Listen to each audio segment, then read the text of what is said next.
So, if you've been keeping up with the news, you may or may not have heard about Florida's Don't Say Gay bill that has basically banned discussion of gender for all students. But this law is not unique to Florida, as it spread to many states, including Alabama, and is currently in the process of becoming a bill in Louisiana and Ohio. Now, many supporters of these bills do so out of fear, usually because they believe that discussions of gender and sexuality will corrupt their children and promote homosexuality or promiscuity.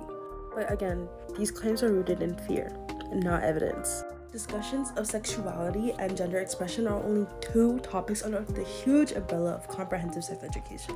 Per the United Nations Sexual and Reproductive Health Agency, comprehensive sex education is rooted in your right to bodily autonomy, which not only requires the right to make choices about one's body, but also the necessary information to make these choices in a meaningful way. Yeah, you heard that right. Comprehensive sex education is rooted in your right to education and bodily autonomy.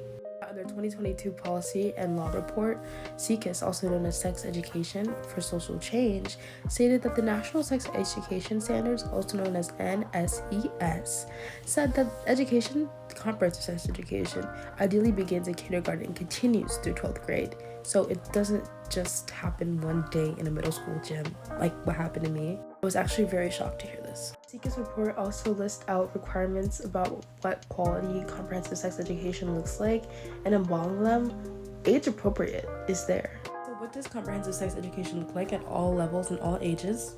Well, I can show you. In elementary schools, teachers can cover topics such as consent, healthy relationships, and building boundaries, even asking permission to touch someone else. Now, students in middle school can continue to be learning about healthy relationships, consent, and boundaries, while also learning about puberty. It can also be a great time to talk about gender expression and gender identity. Now in high school, details about healthy relationships can now move from family only to intimate partners. And we can have detailed and more deeper conversations regarding consent and even topics such as sexual abuse, sexual assault, as well as STIs and pregnancies.